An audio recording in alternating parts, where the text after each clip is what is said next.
Smartphone ব্যবহারে সতর্কতা থাকলেও যে কোনো সময় ঘটতে পারে দুর্ঘটনা। এইসব দুর্ঘটনার মধ্যে একটি হলো ফোন পানিতে পড়ে যাওয়া বা বৃষ্টিতে ভিজে যাওয়া। এই সমস্যাটি সবচেয়ে বেশি ঘটে মূলত বর্ষাকালে। একবার যদি ফোনটি পানিতে ভিজে যায় এবং কি যদি তাহলে সেটি পুনরায় ব্যবহারের সময় পড়তে হবে নানা বিড়ম্বতায়। দেখা দিতে পারে ফোনের নানা রকম অভ্যন্তরীণ ক্ষতি, ডিসপ্লের ক্ষতি এবং কি টাচ স্ক্রিন অকেজো হওয়ার মতো অনেক ধরনের সমস্যা কিন্তু দেখা দিতে পারে।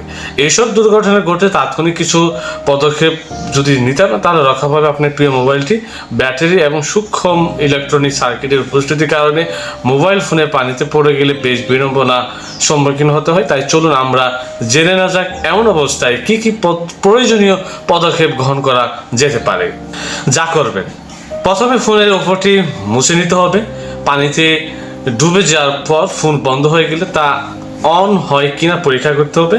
চালু হলে সঙ্গে সঙ্গে মোবাইলের ফোন আবারই বন্ধ করে দিতে হবে। ভেতরে থাকা পানি শুকাতে একটি বাটিতে চাল নিয়ে তাতে ফোন সেটি রাখুন। এতে চাল পানি শুষে নেবে। চালের বদলে ঘরে যে সিলিকা যে প্যাকেট ও মোবাইল ফোন রেখে দিতে পারেন এবং তাতেও পানি চলে যাবে। চাল বা সিলিকা যেটি ব্যবহার করুক না কেন, একটানা 3 দিন সেগুলোতে ফোন সেট রেখে দিন। তা না হলে সেটি পুরোপুরি শুকাবে না। 3 দিন পর ফোন অন করুন। যদি অন না হয় তাহলে সার্ভিস সেন্টারে আপনাকে নিয়ে যেতে হবে। যা করবেন না, ভেজা অবস্থায় কখনোই চার্জ দিবেন না। শুকানোর জন্য রোদে কখনোই দিবেন না।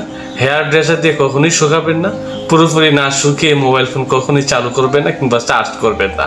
আমার এই ভিডিওটি যদি ভালো লাগে সবাই লাইক কমেন্ট করবেন এবং কি একটু ছড়িয়ে দিবেন ফেসবুকে, কারণ আপনাদের ভালোবাসা যদি পাই তাহলে আমি আরও অনেক ভিডিও করব। ধন্যবাদ সবাইকে। আসসালামু আলাইকুম।